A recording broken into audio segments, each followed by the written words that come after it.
So good afternoon, everybody, and welcome to this intersection virtual event together with Henry Mintzberg. So today we are discussing new thoughts on organization design. And this is an event hosted by the Intersection Group. So if you never attended an Intersection Group event, we are a not-for-profit association dedicated to help people create better enterprises. And one tool is to build a community and to run events like that. So we have Intersection Conference. We had it 1 month ago in Vienna. And this is our first virtual event, because what we want to do is we want to have virtual events in between conferences. So this is the very first event in this series. There are more events, so I will put it to the chat. So next month we will have Adam with us. So the next event will be about biologies, and it connects maybe with today's event, and he will be talking about how to leverage the knowledge of organizational solution in biology in human organizations. What can we learn from nature? That's next week's event. But I don't want to lose too much time on the boring stuff and introduce Mr. Mintzberg today. We have an interactive session. So that's the format for today. We have only 1 hour. That's not much. And I asked all of you to send us your questions. I collected them and tried to cluster the topics a bit to have a structured discussion. But if you want, feel free to type more questions to the chat. I'm not sure if we can answer all of them because we have so many people here today, but I will do my best to look at the chat and try to cluster, and when it's time, ask Henry these questions. And so welcome, Henry. Just a short intro and bio of yourself. So Henry is a writer and educator, and mostly has written, I think, 20 books about managing and strategy, developing managers, rebelling societies, and he's an outdoorman and collector of beaver sculptures. So that's maybe the interesting fact. He sits at the Clegg Chair of Management Studies at McGill University in Montreal. Simply managing, rebalancing society, managing the myth of health. There's so much that he has written, so I can mention everything. 180 articles and 2 prize-winning Harvard Business Review articles, right? And he's still active in the International Masters Program for Managers and at the International Masters for Health Leadership at McGill. And he's received 21 honorary degrees from universities around the world. So please give a warm welcome to Henry Mintzberg. I'm super excited that we have you here for this session. And I want to open with a more open question, right? So the left book on the one side is 1978. I've bought it, I think, 10 years ago, and I read it. For me, this was quite substantial. And then we have 45 years passed until what you've published in February, Understanding Organization Finally. So what has happened in these 45 years, maybe, and what's the bottom line of your new book? Thank you, Wolfgang. So the good news and the bad news. The good news is that that has been my most successful book by far, particularly in a version, I thought I had it here, particularly in a version called Structure in Fives, which is just a shorter version of the same book.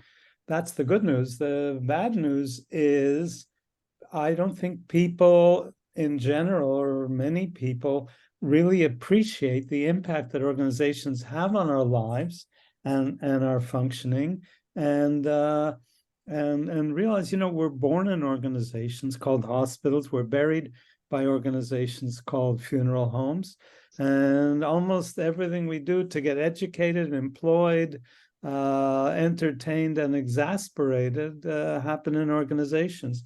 And yet our understanding is really weak. So I took a second kick at the can, as they say, a revision, to try and reach a broader audience. So thank you, Wolfgang, for giving me this opportunity. Yeah, you're more than welcome, right? And in your book, you're talking about those 4, how you call it, structures. Forms of the organization. Can you elaborate a bit of what those 4 forms are? Yeah, I mean, look, I end the book by saying every organization is different, because every organization's made up of us, and every one of us is different. Therefore, every organization is different. And the key message for organization design is every single organization has to be customized. And there's too much of the one best way. So we can't just stop there. So we need some kind of framework to give us an idea of different forms of organization and sort of main kinds. They're never identical, but many are like that. And I call one the personal enterprise, like an entrepreneurial firm, run very strongly by a single leader, kind of like a corner restaurant, where everybody where one owner gives all the orders, kind of thing.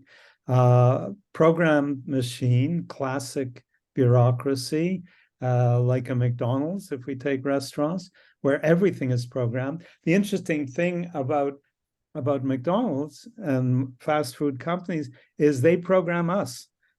We're trained to empty our trays. You don't go to a gourmet restaurant and empty your dishes or carry your dishes back into the kitchen, but you do that at McDonald's. They've got everybody programmed, ourselves included. Professional assembly.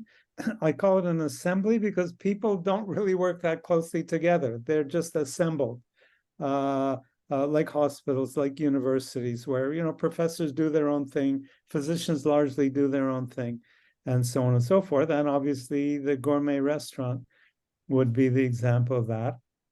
And a program and a project pioneer, what I call project pioneer, because these are organizations that organize largely around projects and break up and reform after every project, or sometimes they're created for a single project and then go away, like a film company, like catering, like food catering, where they organize for a single meal. And so that's the project pioneer, and that's the one I guess we'll be talking largely about today, because I think I see a lot of the interests and the questions really revolving around the project pioneer in a way.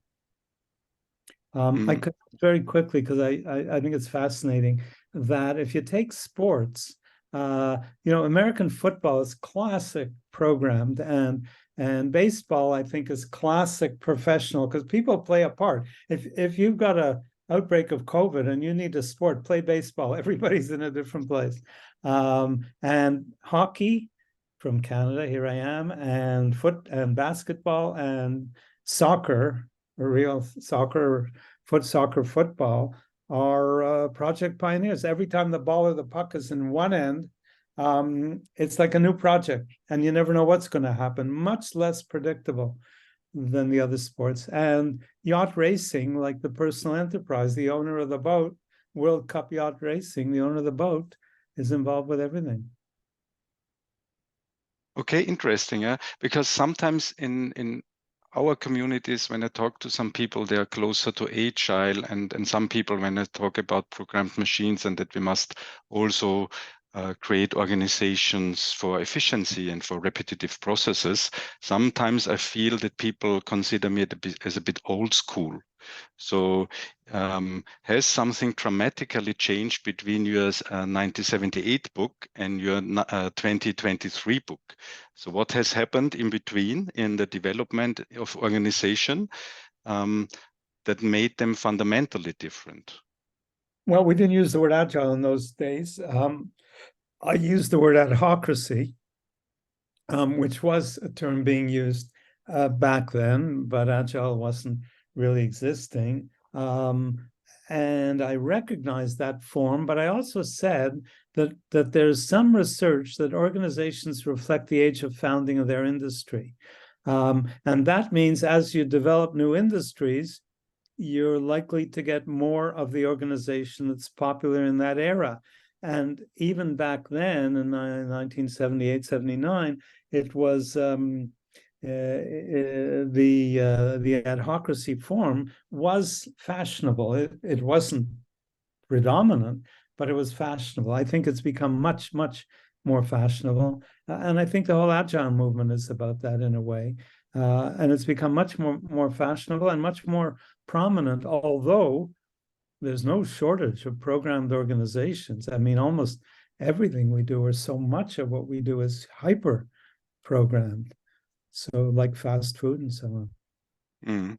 But in your book, in the chapter 20 and 21, you're discussing also maybe newer topics. I'm not sure if these topics are new when you talk about emergent organizations and organizations outward bound. So this, I think this part 7 here is somehow special. No? So can you elaborate a bit on those two chapters maybe? Yeah, I think those are the chapters I like best. So I'm happy to do that. Chapter 20 is called Organizations Outward Bound. And you know, the term outward bound in English has two popular usages. One is the original meaning of it, which is ships going outward bound. But outward bound is also the name of a popular kind of exercise for young people. But it refers to going outward. Now, if you think of go back to 1970s, if you can, or probably would be aware of it anyway. And the most popular strategies for big businesses were diversification and vertical integration. These were discussed. These were very prominent, very highly discussed. And yet, if you think about it, both strategies were totally presented as inward bound. If you diversified, it meant you bought other companies. If you expanded by diversification, you created other companies within your own boundaries. If you vertically integrated, you bought your customers' organizations or you bought your supplier organizations and you expanded your reach. But in all cases, it was totally inward bound. The real big change is the outward bound nature of organizations today, where there's a whole list of things, but there's joint ventures and there's all kinds of mergers, and not mergers, but you know, joint activities and arrangements with other organizations and so on. Platform organizations like Zoom right now, we're on the Zoom platform. They've become very popular. And essentially, these are organizations that set themselves up, in the case of platform organizations, where we come on, join, and go off. Same thing with Wikipedia. You know, I don't own Wikipedia. I'm not a member of Wikipedia. Wikipedia does not have members. And yet I can use Wikipedia as a complete insider, even to the point where I could go on Wikipedia and say that Wolfgang's name is not really Wolfgang. There shouldn't be a G in it or something. And I can change that until he finds out and changes it back. So we actually have complete access to Wikipedia, which is not an organization we belong to or own. So organizations outward bound, and that chapter 20 have been the real changes in some ways. And it doesn't matter whether you're a project pioneer or a program machine or whatever it is, all organizations are doing that. So a lot of programmed organizations will outsource these days, where they would have insourced earlier by vertically integrating. Now they outsource by getting other people to do some of their activities. The last chapter gets into some of the issues of design. I should say I'm in the right place here with all you guys, because I'm a huge fan of design. I've always been reading architectural books, and I love the whole idea of design. I've written various articles on design. I've written about forms of design and so on. I've done a lot of that. And so I get into this whole issue of if organizations are really customized, in the sense that the members of the organization are different, therefore every organization has to be customized, then it has profound implications for design. And then I get into the issue of really too many organizations are designed and imposed on us.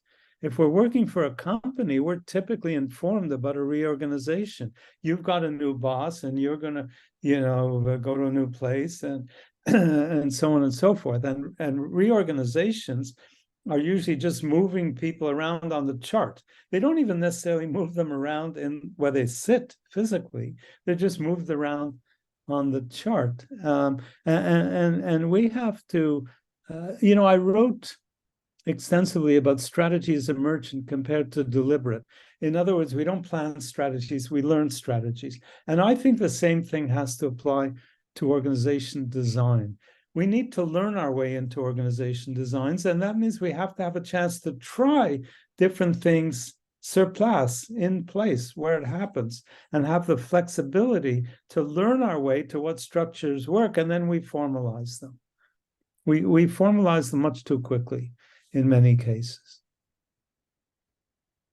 Looking outward does mean usually that you research the ecosystem, what's going on, right? And there are some maybe newer disciplines around, like user experience design.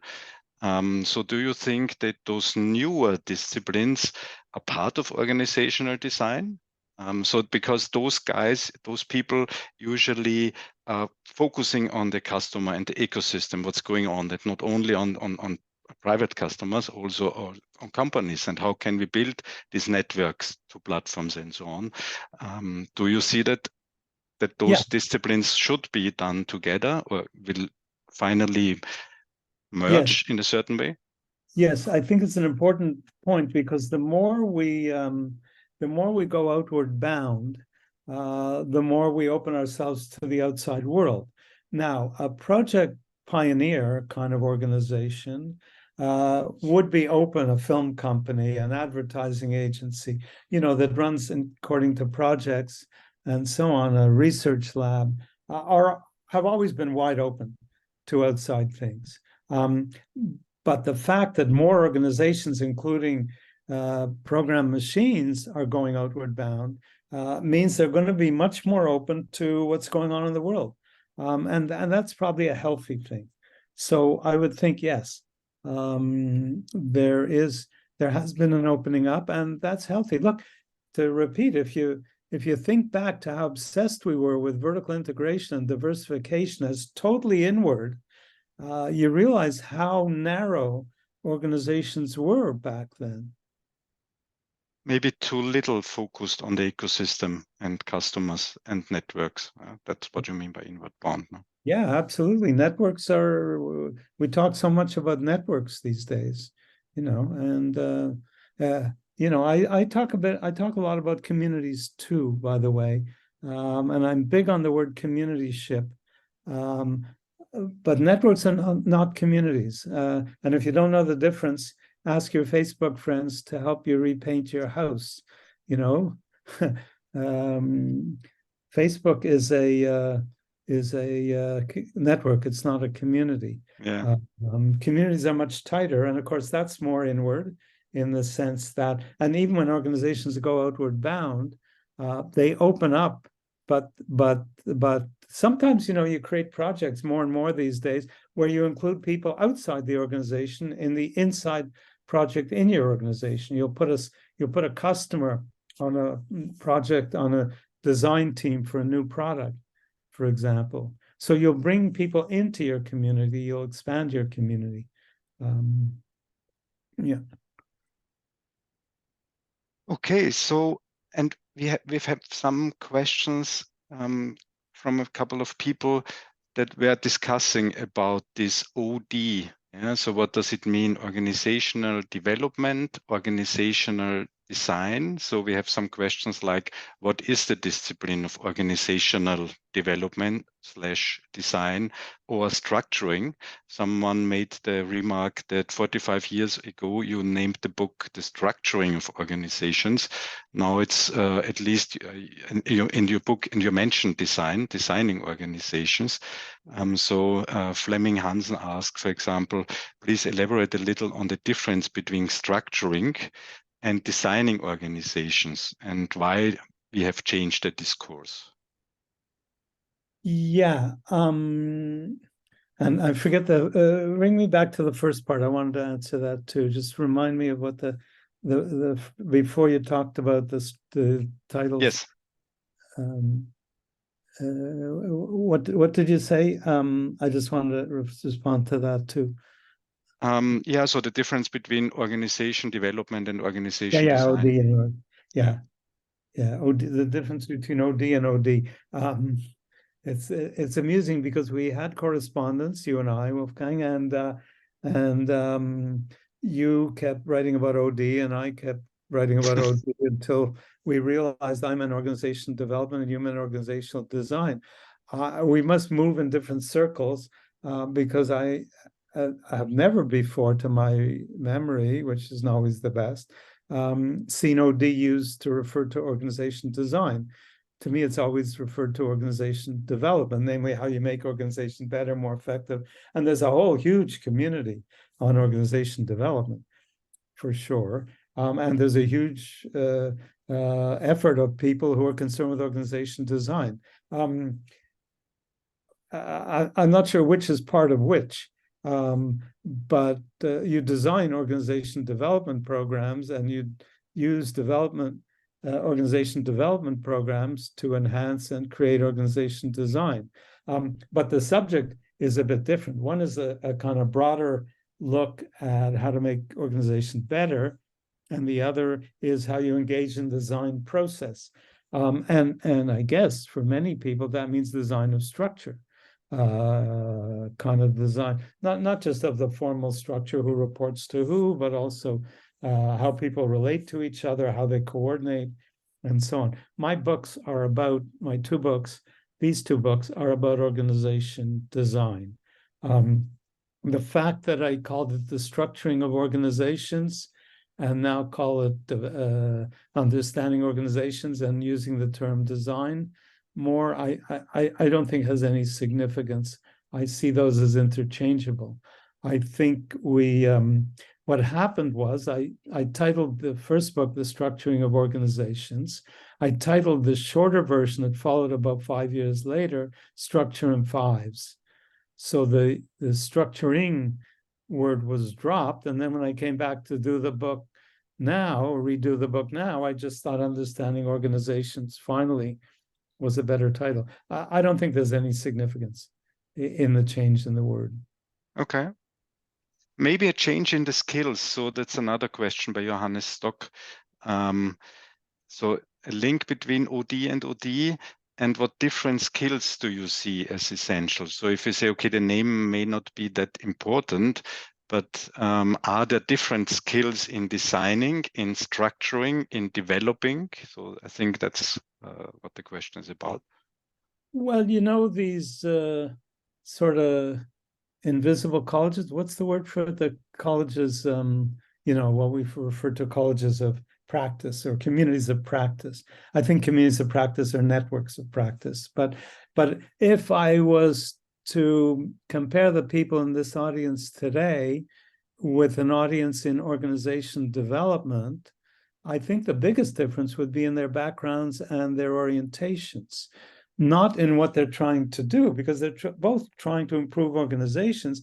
And you began, Wolfgang, today by introducing your own organization as in the business of trying to make organization better. And that's what organization development is. So I would say a big difference between the two audiences would be a lot more psychologists in an organization development Yes. community, maybe a lot more engineers or IT people or whatever in the organization design community. One is more, what are the words? Effect and affect. One is more effect, the other is more affect. In other words, one's more psychological and team building and those kinds of things, and the other, I think, is more kind of thinking it through in some ways.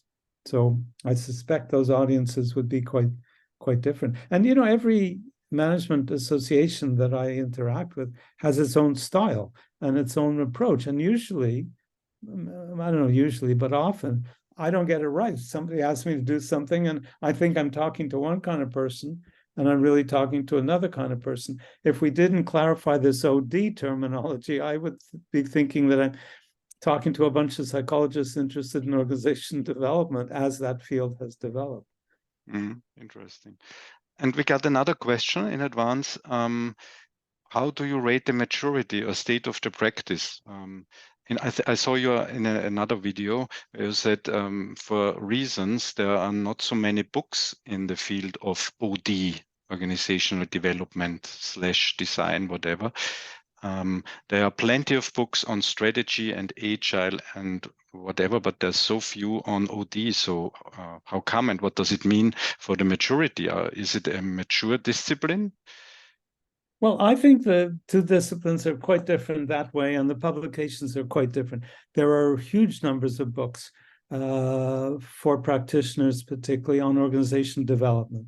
There's been a lot of literature, a lot of articles that way. Organization design has certainly received a lot of attention, more in articles maybe than books. That's why I wrote my new book. My new book is about organization design. It's not about organization development. There are parts of it that could be used, but the way it's structured, it's about organization design. So different books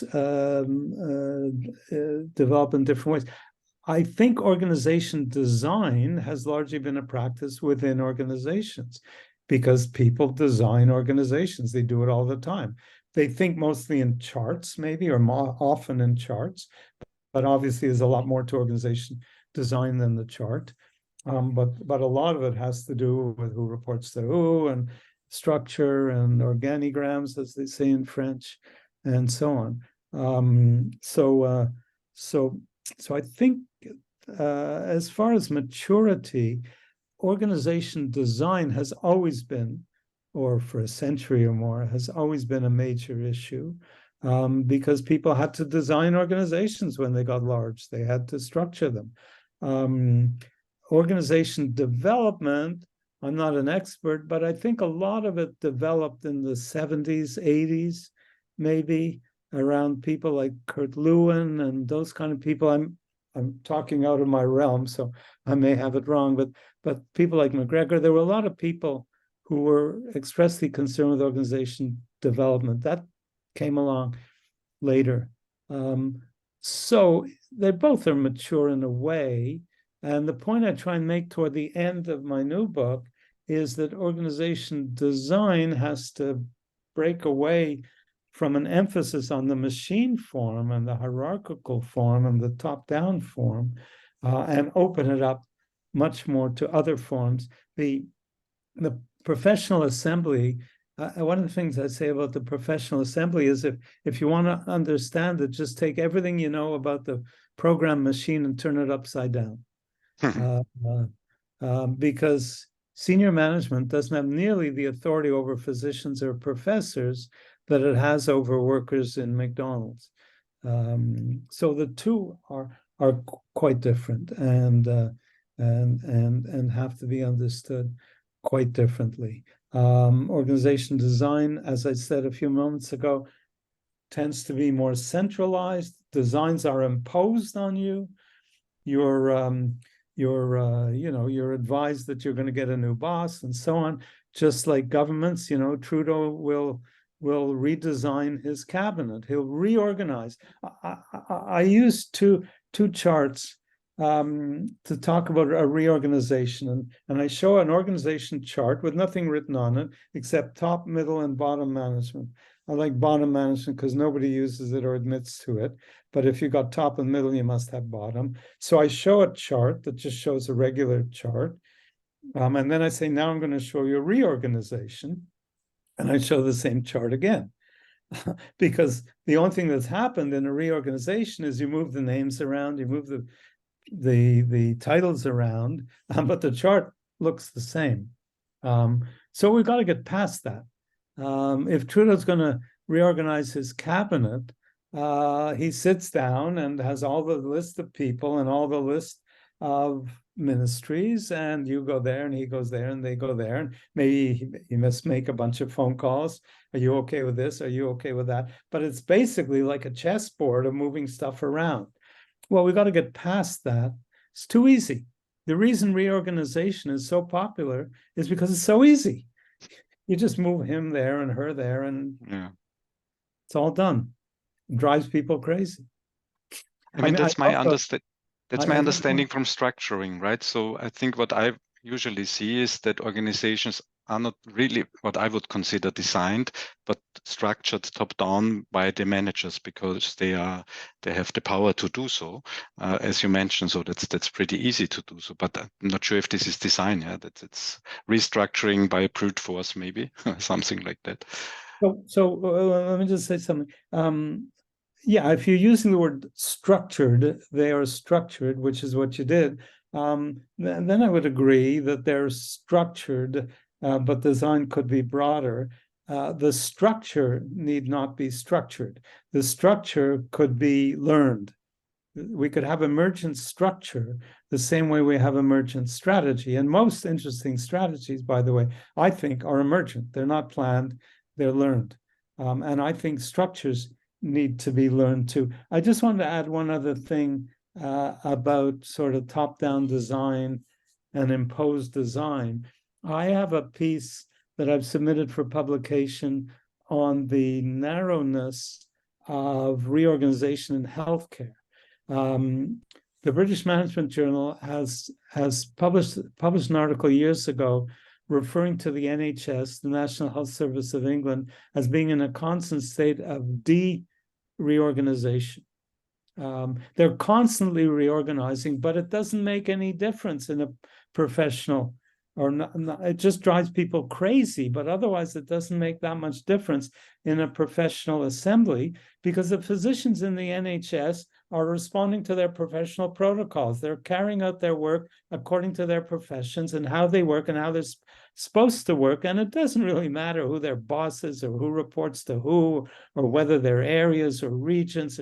They're constantly reorganizing in the NHS. Same in Quebec. They're constantly, and here in Canada, constantly reorganizing. And the effect is not to change things much, but to drive everybody crazy. Yeah. We have two interesting questions related to this discussion. One is from Curtis, the other one is from Peter. Let's start with Peter. And he says, we've been saying this about org design for the last at least 25 years. Yeah?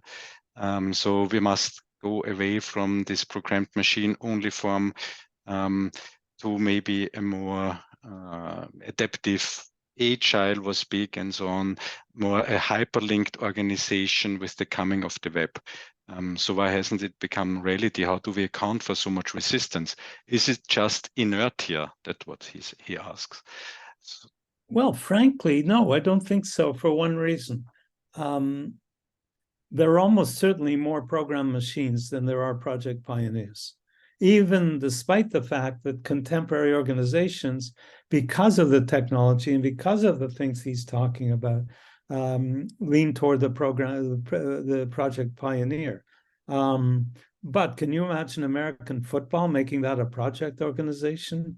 Can you imagine making McDonald's a project organization? Could you put a little more mustard, please? And I would like another kind of bun. I would like a different kind of bun and put the tomatoes on the side. I mean, it's a program machine. We want program machines for much of what we do. When we go into a hotel room, we don't want to lift up the pillow and a jack-in-the-box jumps up and says, "Welcome, so nice to have you." We don't want that in a hotel. What we do want in a hotel is that our 8 o'clock wake-up call comes at 8 o'clock and not 8:01. So we are enamored with program machines. We just won't admit it. Okay, now, there are many organizations that need to cease to be program machines because it's not working, and they need to get more into the realm of project pioneers. And there are various ways to do that. In the book, I talk about 3 stages of moving from a program machine to a project organization. One is to overlay kind of teams on the organization. So everybody's structured and everybody's rigid and all that, but you have a team to develop some new product, and you take one person from marketing and one person from engineering and one person from production and so on. And they become a small project pioneer within this massive program machine. But you can move more toward that by a change in your whole culture and a change in your whole style, in which case the organization becomes much more project oriented. And there is something very interesting, and I saw it in the first book, and I repeat it in this book, and I think it's fascinating. If you take the most programmed machine you could possibly think of, let's say McDonald's and anything like that, and you are able to automate absolutely everything possible. So when you walk into McDonald's, you don't see a human being. You just see some screen, you put it on. There's nobody cooking in the back. It's all made. It'll come whipping out on some kind of tray. Everything is automated. You know what you've done? You've turned a programmed machine into a project pioneer, because you no longer have to deal with how you're going to motivate these thousands and thousands of bored employees. Now what you've got are people designing and maintaining the machines that do all this. So in that way, you've converted a program machine into a project pioneer. Maybe that relates with the question by Curtis here. It's an interesting one. So let's say a company has been a classic project pioneer and wants to build an ecosystem. So we want to be more outward bound. Can such an entity be de facto created? Or does it need to be slowly learned or fostered? Or so how do you, I would say, transform or redesign or make this shift? So this is a project pioneer that's inward. That's inward bound, and it wants to build an ecosystem. It wants to get more outward bound because. But is a project pioneer? Yes, project pioneer. Yeah, it's a very interesting question. I don't address it in the book, but I may have a few words I don't remember. But it's a very interesting question. You're halfway there. To try and open up a program machine is very difficult. But if you're in projects already, and the first thing you can do is say, let's open the projects to people outside the organization. If we're designing new product or something like that, bring in customers, put them on the project team, bring in suppliers, put them on the project team to advise on what's feasible for the materials used in designing new products. So you're halfway there. Number two, you're used to working in networks. You're so flexible. The thing about a project pioneer is that every time you finish a project, you start over. So if you're a big film studio, every new film is starting from scratch. Just like every time you pick up the puck in hockey at one end of the rink, it's a whole new project. And the key is surprise. Now you get surprises in football and in and in baseball and so on, but not nearly the way you get surprises in soccer or football or hockey or basketball. So you're already used to reorganizing a lot. Of an advertising agency or a consulting firm that engages in creative projects is constantly reorganizing. So you're halfway there. You just have to figure out how and where outsiders can enter, how you can work with outsiders, how you can do a joint venture next time. And look, the aircraft companies, I think years ago would do it more or less on their own. Now they tend to engage in partnerships to develop new projects, and their project organization, not in manufacturing, but in development particularly. In fact, manufacturing is interesting because in manufacturing automobiles, you move the automobile along the assembly line, and the workers stay put. So it's very much a program machine. It used to be, and now significantly so, I think, as well, if you're trying to assemble an aircraft, it's so big that you can't move it necessarily along an assembly line. So the aircraft stays still, and the workers, the assemblers, come, different ones to do different things. So it's even manufacturing, or at least assembly, not necessarily manufacturing of components, but assembly is intrinsically project pioneer too. interesting. We have a couple of questions. I think they all have the same idea and question. It's about how to change. So Daniel asked, and if so, how do organizations evolve from one form to another? For example, for a startup from entrepreneurial to programmed, or from a one-trick pony company, I've never heard this phrase, to an agile one. So I think this agility topic, the agile community, this was a big topic, started 20 years ago. So the idea, how can we transform into something better? Yeah. So how is it possible so that organizations evolve from one form to another? And where does agile fit into this all? Where does what fit in? Agile, the agile movement. Oh, the agile, Yeah. yeah.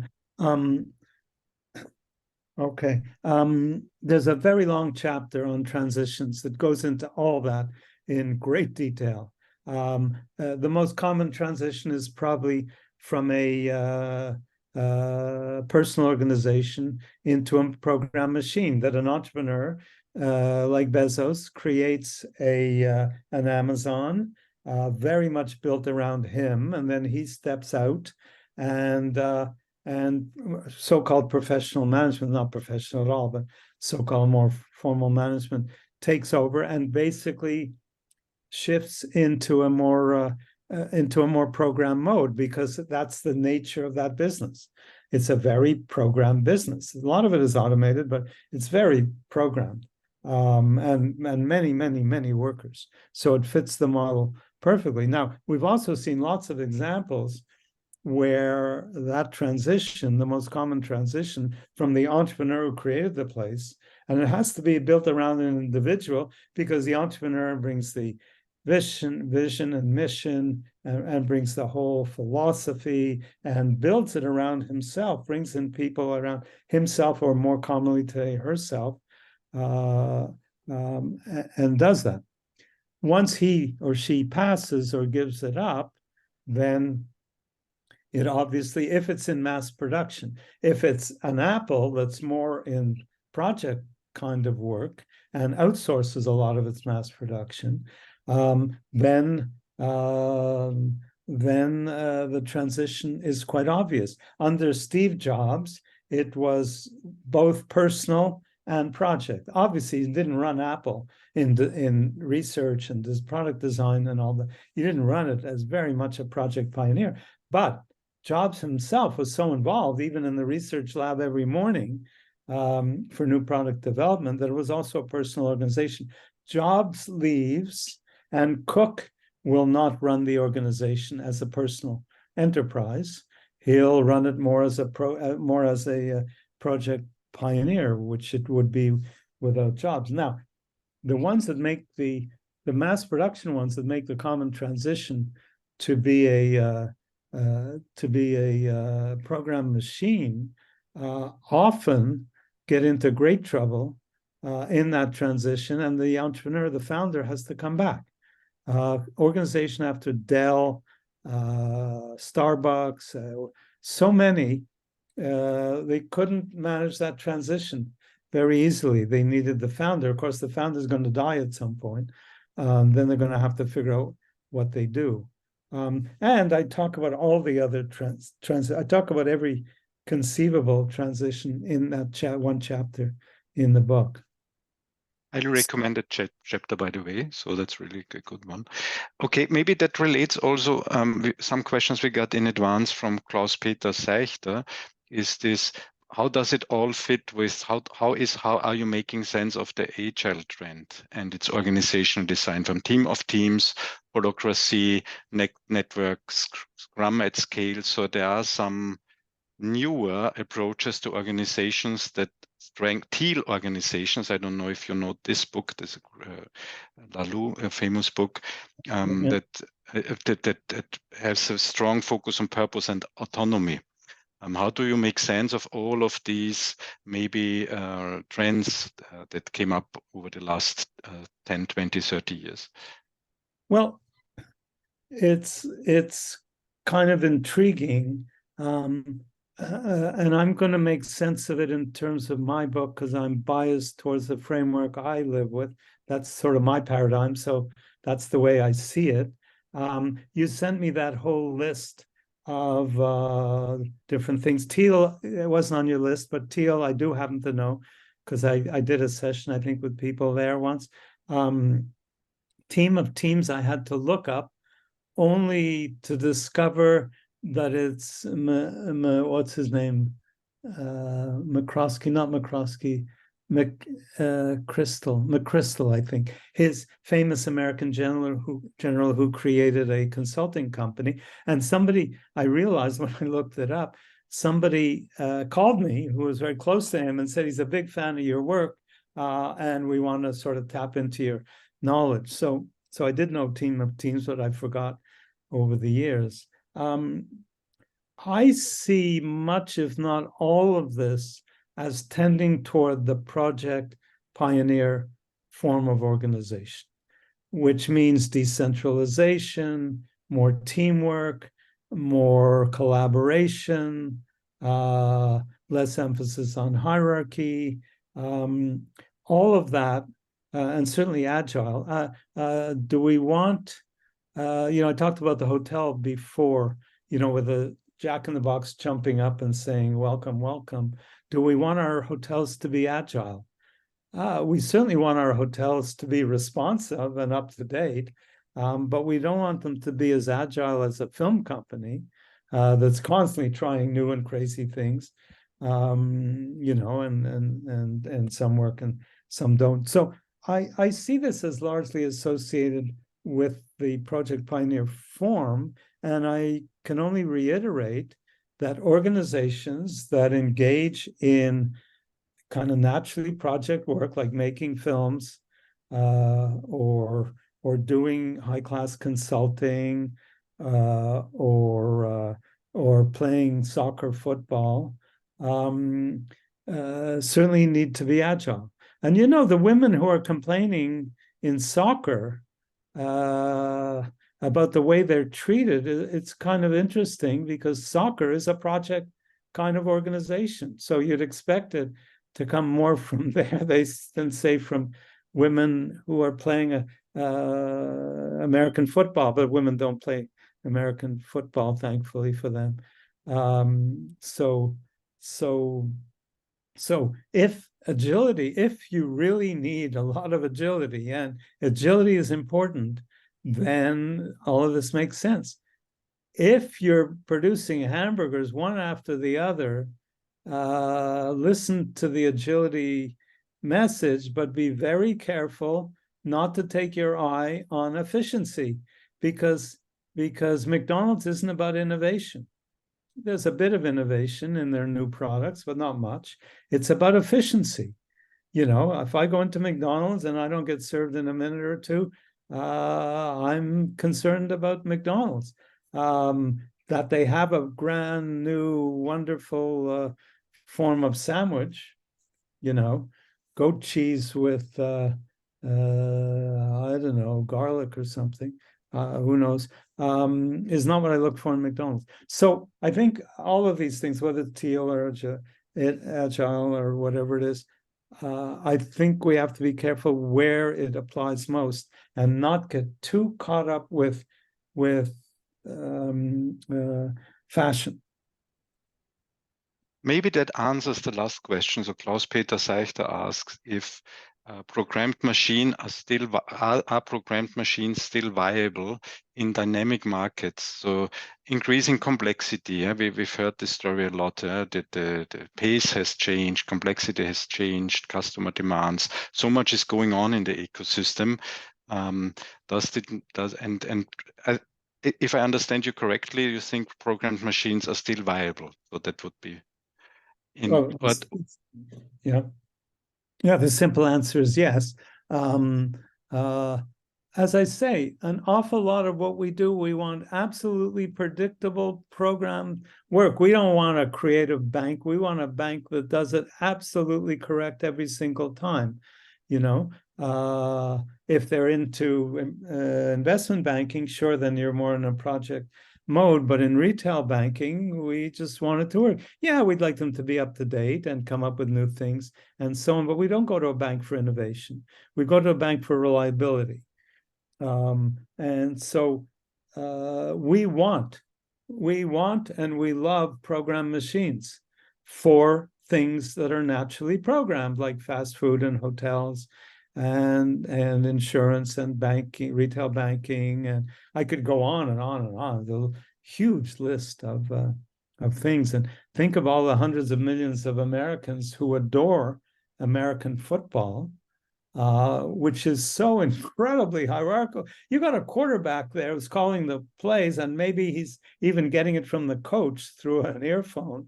You've got everybody lined up for every play. You've got the cheerleaders all lined up. I mean, it is so programmed. And America, I think, has become so programmed in a certain way. That's not what you go to watch soccer football for. You watch soccer football to see Messi do something that nobody has ever done before. That's why you go to soccer football. Yeah, so but maybe then we have the question by Johannes Stock about, okay, programmed machines are there, are here to stay, but there must be some, of course, you need innovation also in programmed machine. And the question is how to systematically strengthen a programmed machine's innovation capabilities. So there is always innovation, no? And how do you strengthen it in a way that makes sense? Yeah, I agree with that, and I talked a bit about it earlier, and there's quite a long section in the book on kind of the three levels of I talked about before, the three levels of moving a program machine toward, not necessarily to, but toward a project pioneer when necessary. And I mentioned one is overlaying teams on the structure. And I can't remember the second one offhand. The third one is infusing the place with a spirit of innovation, which is what the Japanese did with Kaizen, right? They introduced a spirit of innovation, not massive innovation of great new products, but simply a slightly better way to make an existing product. And they do a lot of that. So I'm trying to remember. One is overlay, intrusion. I think the middle one is intrusion. Yeah. A middle one is intrusion. You stick a project pioneer division or department separate. So you create a research, which many machine organizations do. You create a research lab out in the country that is allowed to be project. But then, if you're not careful, what happens is the controller, who's used to keeping everybody in line, goes out to visit. Just want to see what's going on here. I hear good things about this. What's happening in our new research lab? And he gets there at 9:00 and nobody's there. And it's kind of like, where is everybody? We started 9:00 in this company. He didn't know that they were working till 3 a.m. on some new IT system. And, or when they arrive, they're wearing slippers. How can can't you be innovative and not wear slippers? It's this kind of mentality that just infuses the attempt to be a project pioneer and kills it. So somehow, in the earlier book, when Jack Welch became chief executive of General Electric, Jim Bowman, who was his assistant, who I knew from having been at Harvard earlier, he was at Harvard earlier, got in touch with me and said, Welch has a question for you. You say in the book that an adhocracy can't function very easily within a bureaucracy, which is what I'm talking about with the research lab being an adhocracy. So what should we do? We have divisions, maybe aircraft engines or whatever, that, unlike light bulbs, are not so programmed. So what should we do? So I said, basically, put Welch in charge, in direct, not running the division, but basically telling all the technocrats at headquarters, this is my baby, stay out of it. We don't want the controller visiting and talking about slippers. We don't want people interfering with the way they have to work. They have to work differently. So keep the technocrats at bay. Let them worry about the light bulb division. Interesting. Okay, only 4 minutes remaining. And we've been talking a lot about programmed machines and the forms of organization you have in your book. And Adam Timlett does a lot of, and he's the speaker next month, does a lot of research in the relation between nature and biology and organizational design. So his question was, he's sent us many questions. So one of them was, do you think that we can and should also learn from nature to do organizational design? Have you ever considered this idea? Yes, absolutely. And in fact, there are a number of examples of bees in the book. We learn a lot from bees, the way they organize, the way they function. I have a chapter on the political arena when the organization breaks down into politics, and I have an example from a biologist who was studying a bee colony, and they got into a very severe political fight.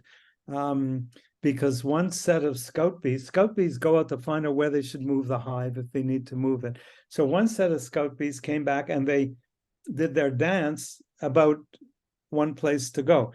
Another set of scout bees came back and did a different dance about where they should be going. And they couldn't decide. So they took off, and one group went one way and another group with the queen went another way. But beehives can't function without a queen. So they were all confused. They came back into the beehive. They danced, they debated and danced about which place was better. And the next day they were able to consolidate and go off together. So it's an example where you get politics in a beehive, and lots of stories in the book about beehives. So, yeah, learning from nature. I collect beaver sculptures, and I maintain that they're, you mentioned that, it's on my website, mintzberg.org/beaver. And I love them. They're beautiful. You can see them. And it's not like driftwood. They're made by mammals. They're not made to be art, but they're made by mammals, and they can be quite spectacular. So yeah, we have a lot we can learn from beehives, from beavers, from beehives. Absolutely. Interesting. So thank you very much. So I think we reached the hour. Thank you very much for this inspiring 1 hour. And the last question, of course, was the idea to move to our next session by Adam Timlett. He will talk about this very topic, about what we could learn from organization, from biology to organization. So, yeah. So thanks for this intense hour, and you all will get the recording soon. Thank you, Henry, for this hour. It was a pleasure, a lot to learn. And yeah, for everybody who has not read this one yet, I think it's a must. I usually don't recommend books, but in that case, I think we should all read it. See you all next month. I think it's November 22nd, and stay connected with Intersection Group. Looking forward to meeting you at one of our next events.